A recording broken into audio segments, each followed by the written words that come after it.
If you'd like some help with your networking, this episode is going to be a gold mine. We're speaking with Zack Arnold. He is apparently known as the Godfather of Cold Outreach and most known as the editor of Cobra Kai. So if you want some help with networking as well as reaching out to people who will help you progress your career, then this episode is full of tips to help you achieve just that. Let's just crack on.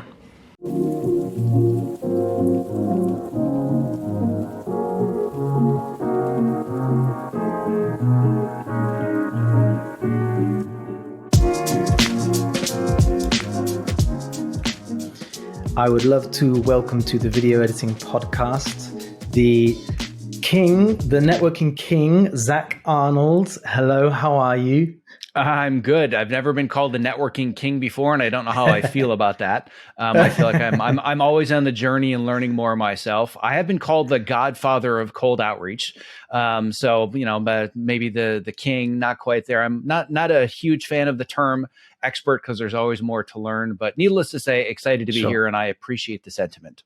You're a Hollywood editor, most known for Cobra Kai. Yes, Cobra Kai. I've been in the film, television, trailer, short form, long form world. You look at my resume of 20 plus years of credits, and a lot of it makes very little sense, if at all. The most common word that people often use to describe my career path is scattershot. They're like, I looked you up on IMDb and your career makes absolutely no sense. And to me, it makes perfect sense, but to the outside world, it might make a little bit less sense. But I have a lot of wide and varied interests in different stories that I like to tell and different mediums and ways to tell it. And really the secret behind how I made all those major transitions really does come back to networking and building the right relationships. So but Cobra Kai is obviously the one that I'm the most well known for, and have been the lead editor and associate producer on the previous season, and have been around since the beginning of season 2. Yeah. And so have you found any pushback from having experience or having a credit list that is not particularly related to some of the work that you are putting yourself forward for? Yeah, there's no question that there's a barrier in the industry where the expectation is you're a specialist in one very, very specific craft. And it's an easy choice for me to hire you to do the same thing over and over and over. But as soon as somebody needs to take a chance on somebody that doesn't have the experience in the credits, nobody wants to put themselves out there and wants to take a chance on that person. So I've made essentially 4 fairly significant and major career transitions over my 20 years in Hollywood. Basically, what I've found is that over and over, the formula is as follows. That what you, number one, have to do is find somebody that can advocate for you and they can vouch for you and say, listen, I realize this person may be a trailer editor and they haven't worked on features, but trust me, they can cut features. So that was the first major transition I made, was from commercials and promos and trailers to doing indie features. Then it was from, well, you only do indie features and you could never do television. So I have to find an advocate and build a relationship with somebody that can, again, be my advocate, vouch for me and say, no, trust me, this person has the skills to be able to cut in network and cable television. Then the transition was from network and cable television to premium streaming, saying, well, you're a network and a cable guy, you could never do premium streaming, which again requires advocates and relationships and people to mutually introduce you. And now, beyond just the transitions from different mediums in the industry, I'm changing between completely different industries, which is I spent 20 years as a Hollywood film and television editor, and now I expect people to pay me money as a career strategist and a coach and a teacher and an online entrepreneur, and trust me, as a podcaster.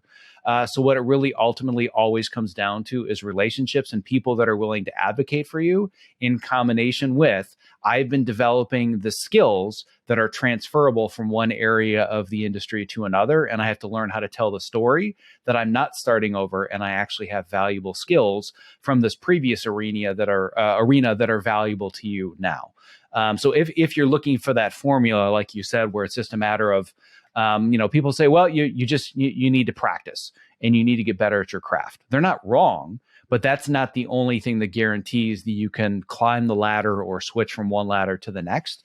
Yeah, you have to be great at your craft, but the right people have to know that you're great at your craft. And I feel like, especially in post-production, We are so creatively introverted. And I find that it's almost universal that you talk to just about any editor and they all say the same thing. I just want to be left alone. Just leave me in my small dark room with no windows, and I want to do awesome stuff, but I don't want to have to talk to anybody. But unfortunately, people need to know that you're awesome at what you do. And that's the component and the gap that I've tried to help fill, because I feel it's such a necessary component to designing a more fulfilling career path. But all we focus on is the craft. The craft is important, but it's not the only thing to focus on. Yeah, absolutely.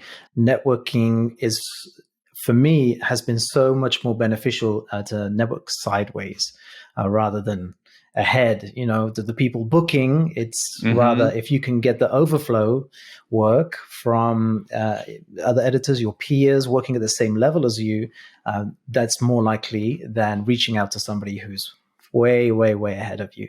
Yeah, I couldn't agree with that more. And I think that one of the fundamental mistakes that so many people make when they think about quote unquote networking is that networking is about getting jobs, which means that I need to put myself in front of the people that have the jobs, that are doing the hiring, and I need to jump up and down and wave my hands and say, look at me, I'm awesome, pick me.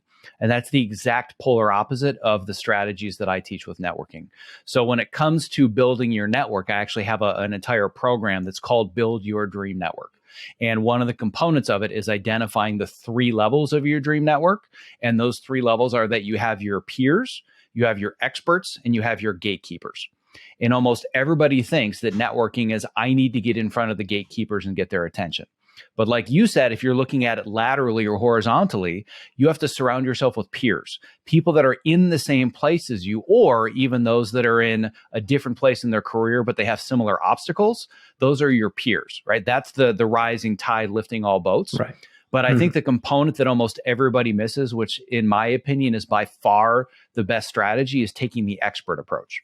And when I say experts in quotation marks, because it's not somebody that's the world's best at whatever they do. Whomever is doing now what you want to be doing next, they are your expert. So if I've just graduated from college and I want to be an entry-level post PA on a show like Cobra Kai, the world's expert to help me achieve my goals is not the editor of Cobra Kai. It's the post PA that's working on Cobra Kai. But we're so focused on who's going to hire us that we forget to connect with the people that are doing now what we want to be doing next, because they've already been down the path and they can help us with where we're stuck. So if you expand networking beyond I need to get jobs, and instead it's about I need to build real relationships and make friends with other people in the industry, ultimately the side effect of that is you get jobs. But networking can't be about getting jobs, because everybody can sniff that desperation 20 miles away. Oh, yeah. Do you have any recommendations for cold outreach? I do. I actually literally have hours and hours and hours and hours of recommendations, both that I can offer for free and, various guides that I have, as well as paid workshops that I do. But if I'm going to boil it down to the simplest version of this, it starts with a mindset shift. And the mindset shift has to be that this isn't about me reaching out so I can get something. This is about me reaching out so I can give something. So I always make sure that before you're going to talk about yourself and tell your story, or you're going to ask for something, you need to lead with value. So if networking is about surrounding yourself with friends and surrounding yourself with experts and building genuine relationships, it has to be value driven first. So I have a 3-step formula that I call the VSA formula. The V is value. So you must lead with value. This alone confounds everybody. What does it mean to provide value? How do I do that? Does it mean that I have to work for free and organize an editor's dailies, or I have to cut scenes or a sizzle reel for them? Vastly overthinking it. Value is simply making somebody's day a little bit better by recognizing the positive impact that their work has on you. So you have to genuinely show interest in somebody's career path, show interest in the work that they've done, and just connect with them on a human-to-human level. Once you've provided enough value that it's worth reading the rest of your message and responding, the next step where people get stuck is they need to tell their story, but not necessarily make it about them. So the way that most people do it with networking is, here's all that I've worked on recently. Here's 3 different Vimeo clips. I want you to watch these scenes. And by the way, my resume is attached for your reference. If you hear of anything, please let me know or pass me along. That is the worst way to start a conversation. But you do need to tell your story. And the structure that I teach my students is, how do you tell somebody where you are in your own hero's journey? The hero's journey is a structure that we're all familiar with in the storytelling world, where we have this character that was stuck in the ordinary world. They've decided to accept their call to adventure. And now all of a sudden they have all of these obstacles standing in their way, and they need a guide or they need a mentor. So the structure that I teach my students is that you first have to be clear about, here's where I am now. Now, here's a little bit more about where I'm going next and what do I want to achieve. But then the biggest component that everybody avoids is, here's what's stopping me, or here's where I'm stuck. The reason being, we assume that when we network, we're supposed to have it all figured out. Oh, I'm amazing at my craft and I'm so good at what I do, and you need to pick me and choose me and hire me. As opposed to, I'm going to be vulnerable about where I'm struggling, hoping that maybe you've been at this place somewhere in your past. You can empathize with where I'm stuck, and you want to help me overcome this obstacle. That level of vulnerability and clarity about what's stopping you, that's what starts genuine relationships. So you lead with value, you tell a very clear story, you're vulnerable and open about what's stopping you from achieving your next goal, and then you actually have to ask something. You'd be very surprised at how many people don't actually ask anything. They fanboy or they fangirl, and they talk about how amazing this thing is. Let me write you 12 paragraphs about how I've analyzed and overanalyzed, and the way that you made this one choice conveyed that this character believes this thing and had this impact. Like, yeah, I don't care. Why are you actually reaching out to me? Right? So you actually have to have a question, and the question should be related to where you're stuck, because what's valuable to me, if somebody's going to reach out to me, it's actually valuable if there is an area where I can help you. So even though you're asking for something, if I think that what you're asking can be helpful to move you forwards, the fact that I helped you move a little bit further forwards in your career or in the quality of your life, that's valuable to me in return. I mean, I've basically built an entire business model around this one idea. You reach out to me, you have questions. By me providing you with advice and getting you results and getting you some level of success, that's literally now how I make my living, because I enjoy doing that so much and it's so valuable to me. So don't be afraid to ask something, but it has to be specific, and it has to be a question such that I know if I give you the answer, it's actually helpful. And you're not just asking for the sake of asking, like, what's your preferred kind of macro keyboard command and keyboard for editing? It's like, well, I can give you that answer, but is it really going to change your life and help you? Probably not. So maybe I'll respond, really and then push the needle. Exactly. And then what I'll do is I'll finish my message with the kiss of death, which is best of luck. Right. You know the conversation's over as soon as you get the best of luck kiss of death. And I'd rather have more genuine conversations with real people. So just to quickly summarize, the place to start: make sure you provide value, tell a clear story, and then have a very specific ask. Yeah, it's a really good framework. And I know that you have you have a free guide available on your website, which goes through some of these ideas. So let's quickly let the audience know where they can find that. Oh, sure. I appreciate the shameless self-promotion. All they have to do is go to my website, optimizeyourself.me/email guide. And I have an extensive insider's guide to writing amazing outreach emails that details this and talks about some of the components of some really bad outreach versus some really good outreach. It's got some templates, got some checklists. So it's a really good place for people to start if they want to learn the basics. Yeah, fantastic.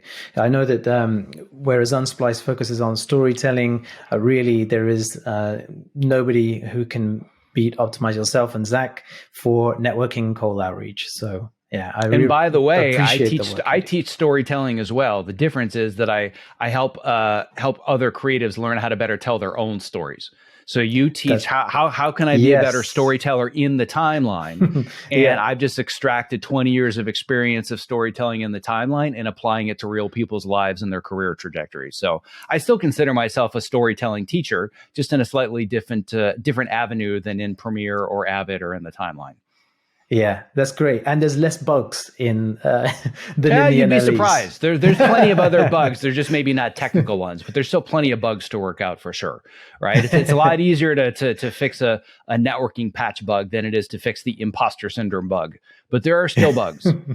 Yeah, of course. What is the most common lie that you hear people tell themselves when they come to you? People don't want to help me. I am just bothering somebody. Why would anybody want to talk to me or respond to my message? That is the biggest lie and bunch of BS ever. There are dicks in the industry. Frankly, if we're talking about per capita in the entertainment industry, there's probably more in our industry than many others. However, I still believe they're vastly in the minority. And the vast majority of people that I interact with on a daily basis, they want to help others. So the problem is not that people don't want to help you, it's that people don't know how to help you. And that's where storytelling and having that very clear formula is so important. But I think that the number one lie that we tell ourselves is that nobody wants to help me. And when I'm reaching out, I'm just bothering them, or I'm just going to sound desperate, or I'm just asking for things. And when you have the right approach, that's not the case at all. So anybody that thinks that, well, cold outreach won't work for me because nobody wants to help, it is categorically not true. You just have to make it clear how people can help you. Yeah, absolutely.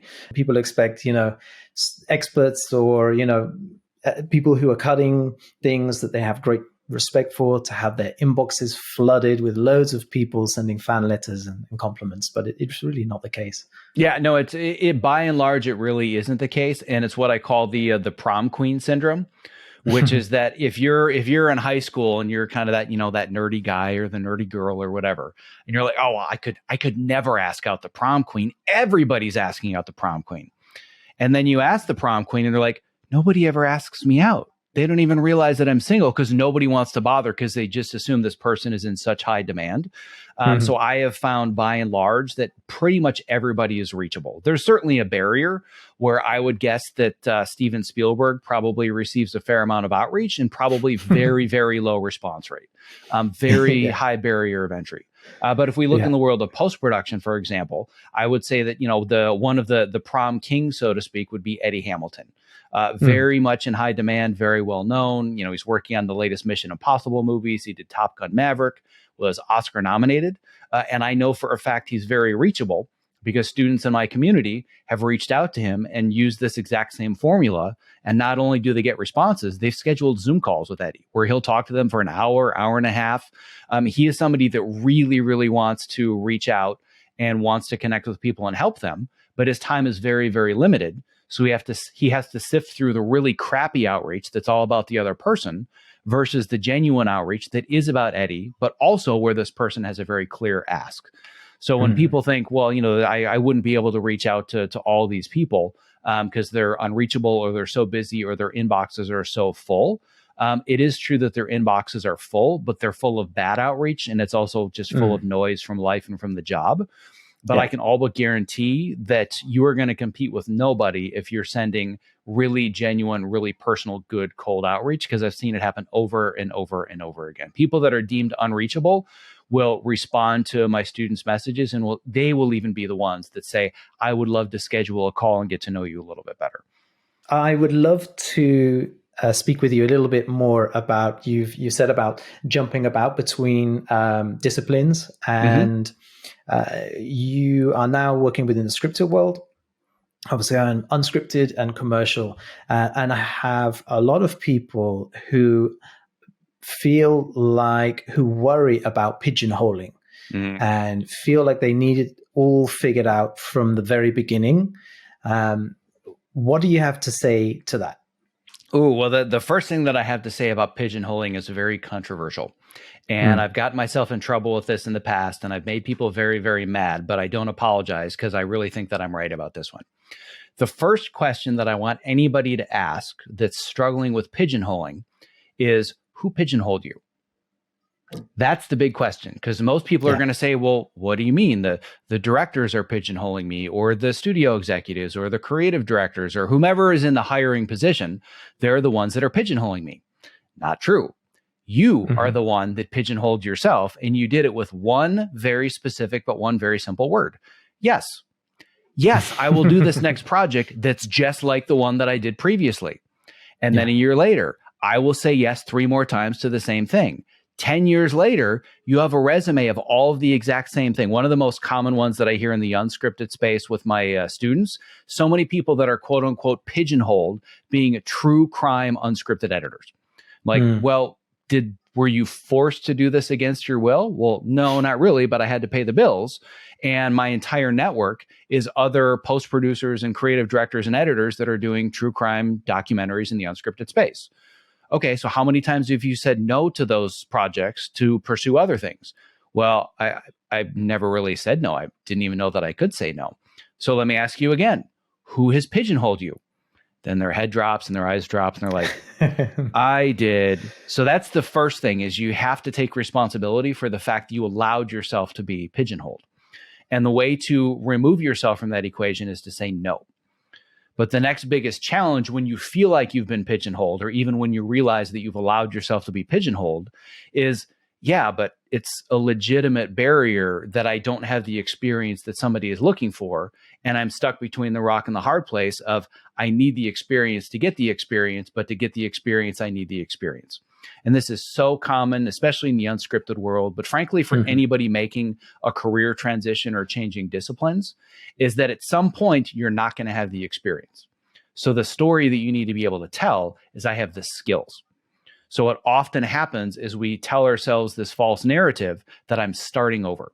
I have wasted 15 years of my career editing unscripted true crime documentaries or shiny floor competition shows or whatever it is.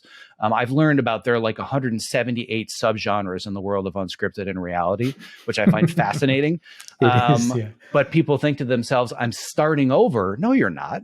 You have a myriad of transferable and valuable skills from all the work that you've done to the work that you want to do next, but you have to be better at telling that story. So it might not be that I work with performance-driven narrative content all day long, but I bet you've dealt with a lot of politics, a lot of really crazy, tight, intense deadlines. I think that a lot of people, if not all of them in the unscripted space, have the ability to find the story. Whereas in the scripted world, you're kind of handed it, and that can be tremendously valuable for a specific type of show, where if it's a little bit more verite, or it's lower budget, or it's earlier in the process, they might need people that can find story and fix story problems. You haven't started over. You've spent 10, 15, 20 years solving story problems and finding the story when somebody said, here's 50 hours of crap, find a scene in here somewhere. In the scripted world, I don't have to do that. But that's a very, very usable and transferable skill in the scripted world.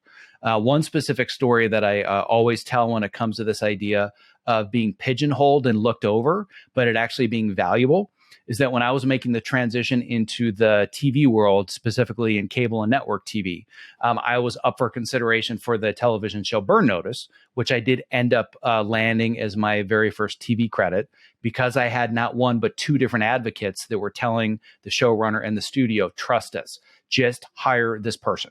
I actually wasn't approved by the studio the first time. And one of the reasons was, oh, this is a trailer guy. This is somebody that's short form. They do trailers. They do indie features. They don't understand how to do TV. So I almost didn't get the job on Burn Notice because I was a trailer guy. Fast forward a season, I'm brought into work full-time on season 5, and the season 5 premiere, they weren't happy with the opening of the episode. It wasn't necessarily a reboot or a rebrand, but they were deciding to go in a different direction between seasons 4 and 5 of Burn Notice. They weren't happy with the opening, and they said, you know what would be really cool? What if we created like this 90-second montage of all this cool stuff that's happened in the last 6 months between seasons to kind of reboot the series? I'm like, that's awesome. When are you guys going to shoot it? We're not shooting anything. We don't have the money to shoot it. We're already shooting other episodes. I'm like, okay, so you want a 90-second montage, but you're not shooting other material.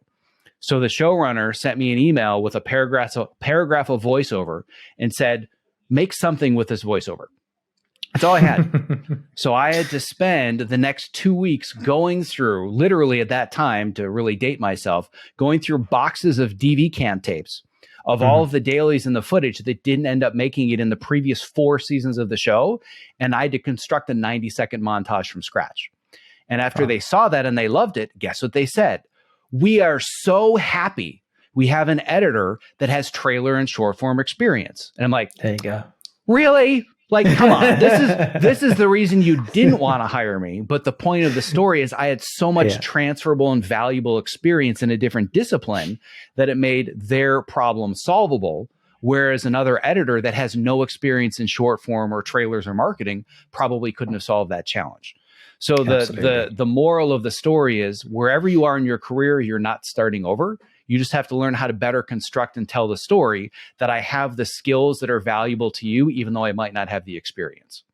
Yeah. And you've just 10x'd your trust by being able to deliver that skill and not just the one original skill that they employed you for. Exactly. So they realize that not only do we have the tool that we thought we had, we now have an entire toolbox that wasn't available to us before. And because of that process, it opened their mind and expanded them to other ideas of future scenes or sequences that they could shoot, knowing that when they handed it to me, it's something that I could approach from a much more outside the box perspective. So Yeah. the fact that I came with a wealth of experience in short form trailers actually made their show better. But Yeah. myopically, nobody wants to take a chance on you unless you have 10 credits on your resume that are exactly the same as what they want to hire you for next. So Yeah. whenever someone wonders why is it so hard to make this transition, it comes down to one simple thing. The person that's hiring you needs to cover their ass. That's it. Yeah. That's what Yeah. it's about. And if you can lower the risk enough that they're willing to take a chance, that's how you make the transition. Yeah, I always say that from a client's perspective, trust is more valuable than money. They can Oh, throw money absolutely. at a problem, but trust, that's priceless. Yeah, if you can get people to trust that you can solve their problems, then you'll have relationships for life. Really fantastic advice. In the scripted world, and even as you moved and you bounced from short form through to longer form, I would love to touch on your presence, your portfolio, how you show your work, and how you present yourself publicly to clients. Yeah, so this is another really, really sticky point where I think that the word that most people are thinking is help me sell myself or help me brand myself. The word brand doesn't bother me as much. The word selling, I'm not a fan of selling at all. So the mindset shift that I help my students go through is that this isn't about you. You're no longer the hero of the story.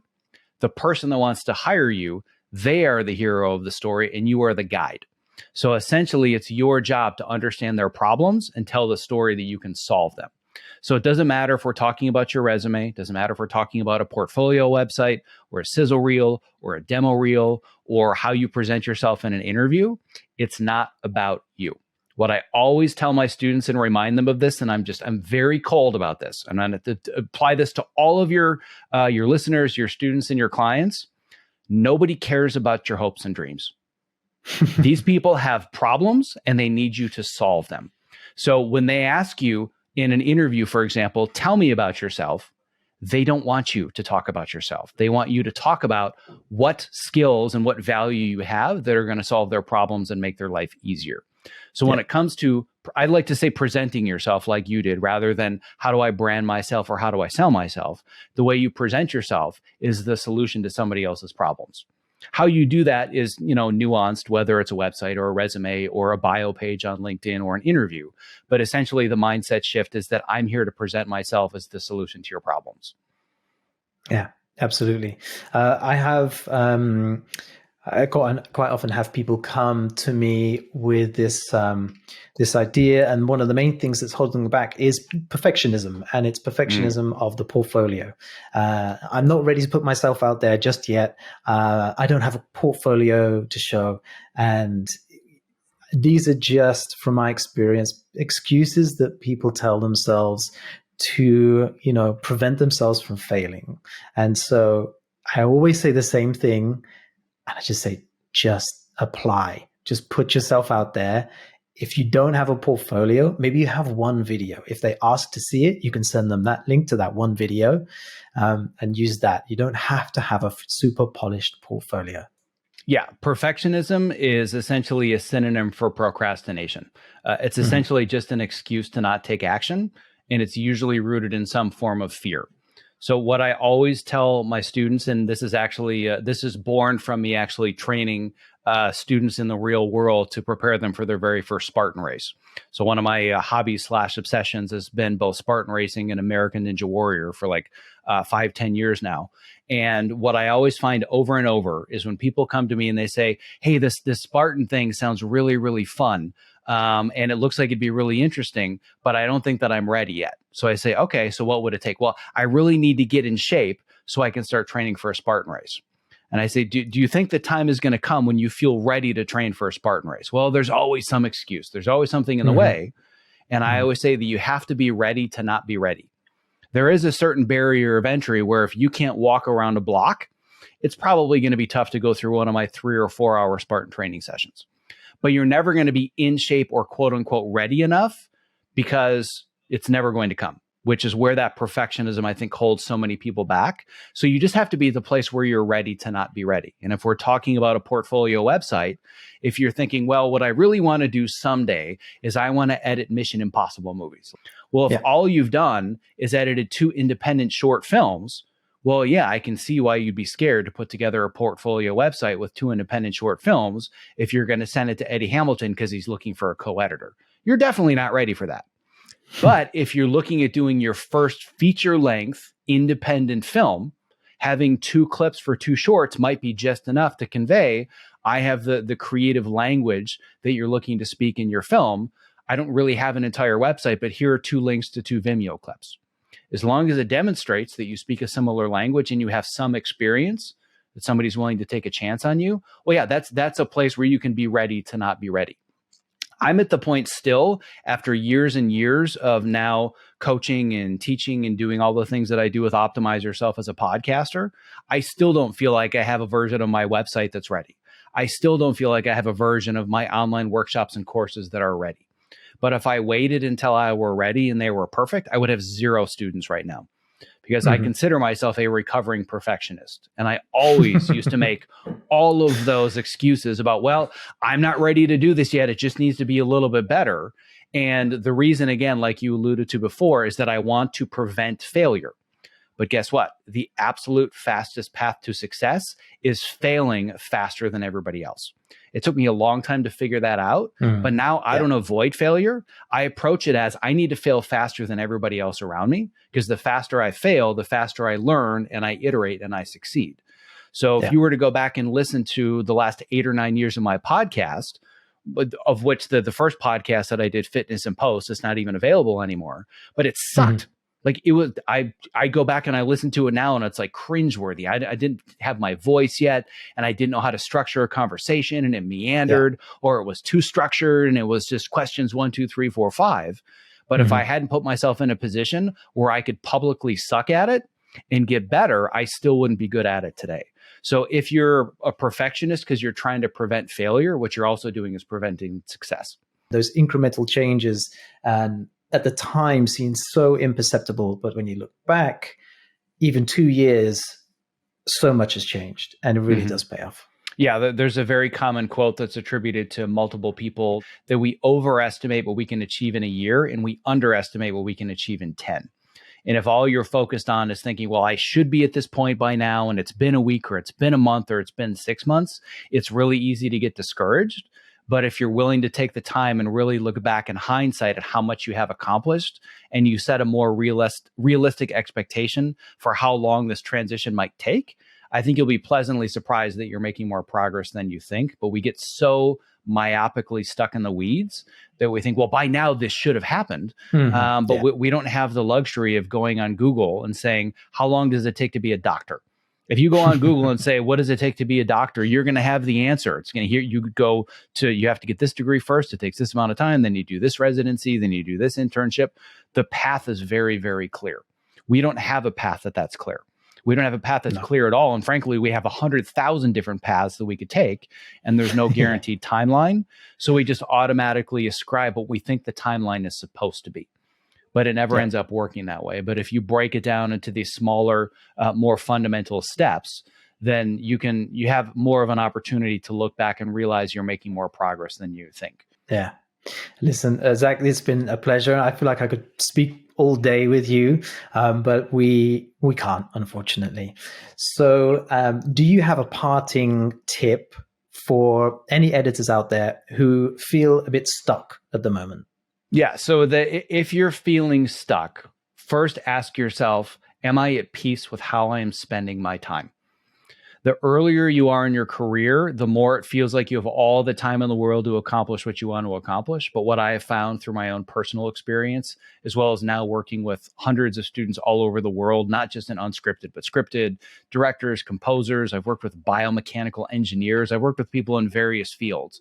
And one of the constants I find is that the deeper you get into your career, the more you value how you're spending your time. And I think that between the pandemic a few years ago and now, it depends on what area of the industry you're in. If you're in the scripted world, your life is just shut down because of all the strike madness. If you're in the unscripted world, you've at least seen things that have slowed down. And it really forces you to hit the pause button and ask yourself, is this how I want to spend my time? And if it isn't how you want to spend your time, that could be where you're stuck, because you keep trying to tell yourself, I just have to keep pushing ahead, and I got to muscle through and keep doing the unscripted thing or whatever it is. But you have very, very limited time to actually do what you want to do on this earth. So make sure that you're actually telling the stories that you want to tell, and you're working with the people that you want to be working with. Because a lot of times that feeling of being stuck is there's a misalignment between the work that you're doing and the work that you want to be doing. Right. That's, fantastic advice. Thank you so much, Zack, for your time and your expertise. Remind us where everybody can find you. Sure. So they can, first of all, on any of the podcast platforms, just do a search for my name and do a search for Optimize Yourself. And they can subscribe to the Optimize Yourself podcast. If they want to go to the website to find some of the free resources, they can go to optimizeyourself.me. The most specific resource that we talked about today, again, is that Insider's Guide to Writing Amazing Outreach Emails. That's just at optimizeyourself.me/email guide. And I'm also very approachable and reachable. So you go to the contact page, you can directly send me an email and contact me directly and contact my team. We've got tons and tons of free resources. And if you decide you want to go deeper and you want to work with me and you want to work with my team, then you let us know and we'll find a way to help you get unstuck. Amazing. Thank you, Zack. Yeah, you're more than welcome. I appreciate the opportunity. Thanks so much. My pleasure. I don't know about you, but I found that episode super useful. Loads of really great hints and tips in there, and actionable feedback, actionable things to do. If you like a little bit of help with your networking, then reach out to Zack and his team. You have the details there. And if you like a little bit of help with your storytelling or the craft of editing, then of course you have Unsplice Pro at your fingertips. Reach out to me and I will help you get unstuck. So thank you once again for joining us on the Video Editing Podcast. This one's been a really good episode and I hope to see you next week. Thanks so much. Bye-bye.